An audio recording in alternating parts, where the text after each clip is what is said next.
Hello, everyone. I hope this moment of checking in with you by video finds you well. I know these are definitely uncertain and changing times, and graduate school has a load on its own. When you're juggling, whether it's work or personal life, all the other things you have going on, plus grad school, that's tough outside of a pandemic.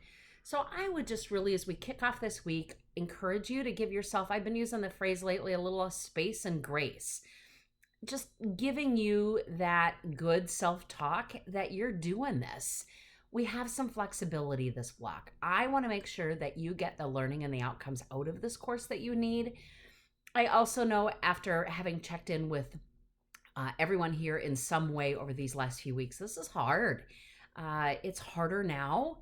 And I fully recognize some of you are sitting right there on that edge, kind of going, can I do this? So please just know we have options and things that I can work with you on. I would rather have you benefit from the content of the course. So I wanted, again, just this way to share my thoughts, let you hear my voice, see my face as we continue to work through the material this week.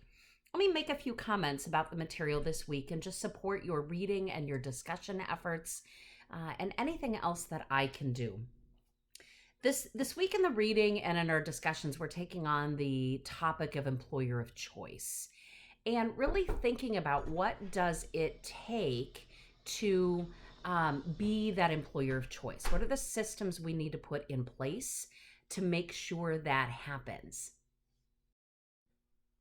And so, if we think about what does it take to build that brand, and it is multiple ways, multiple times. Often it takes years to cultivate the kind of reputation with both external stakeholders, so in your communities, with other employers, with your potential labor and workforce vendors, suppliers, but also internally. Because if we're saying one thing externally, but it doesn't match how employees are feeling internally, then we've got some potential dissonance, right? Where the inside doesn't match the outside, and the internal employees are like, that's not us. We don't feel like a family. So we really want to think about employer branding as an internal and external coordinated effort. So people start feeling it internally. We continue to project it externally, and we find a way that those meet in the middle. This week, if you're not in HR, I know we have several of you in HR, but HR probably for years have been known by job descriptions, and we got to have the job description. And I really want you to think further than that today.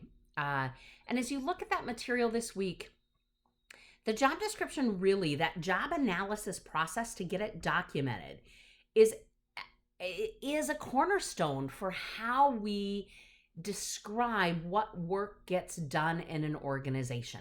For years, 27 years in HR, I keep waiting for some better invention than the job description to take place of that, and it's not going to happen.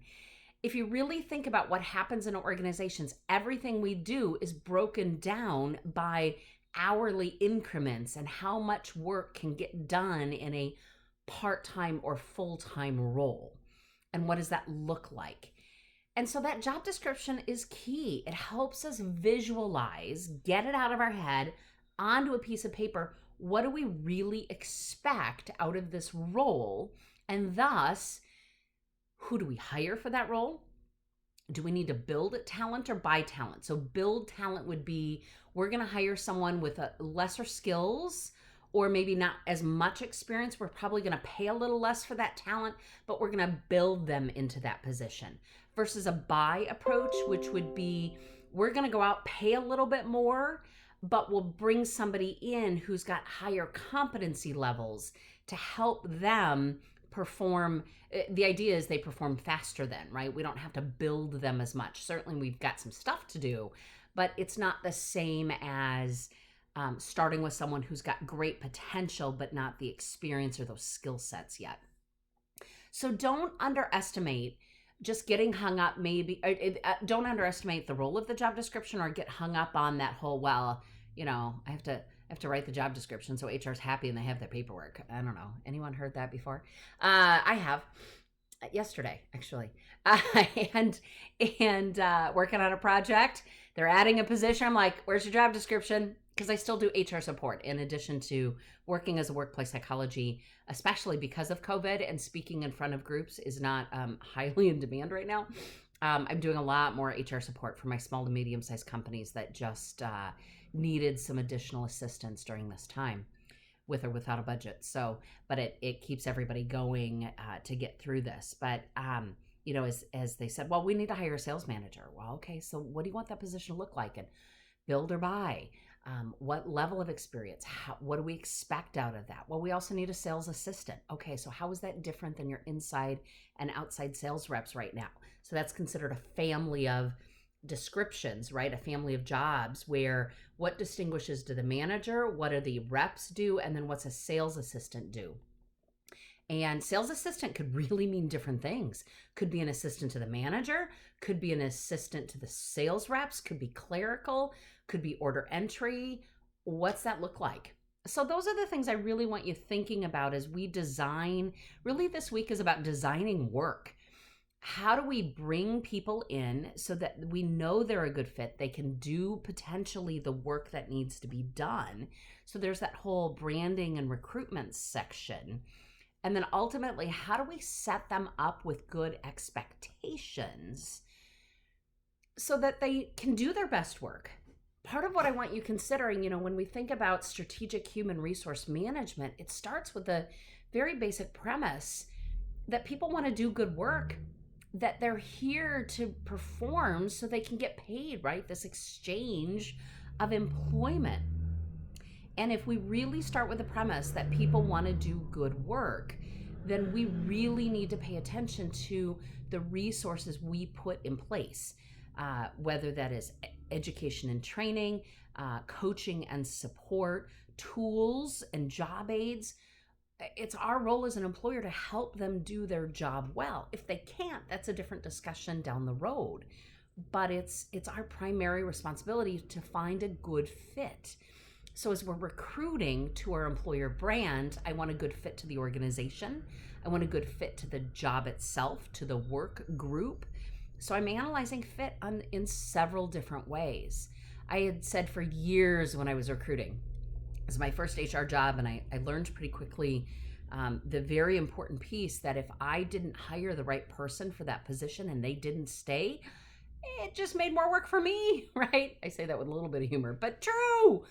So what is it that we need to do to be really realistic with candidates coming in?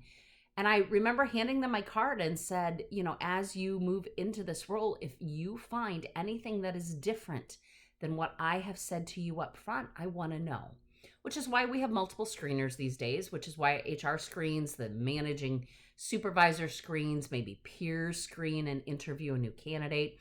It's all, again, to get multiple perspectives to make sure if they're a good fit for the company, are they a good fit for that work group, team, department? If they're a good fit there, are they a good fit to the work? Maybe they're a good fit to the work, but not our company. Lots of things to consider this week. So again, we'll continue the discussions.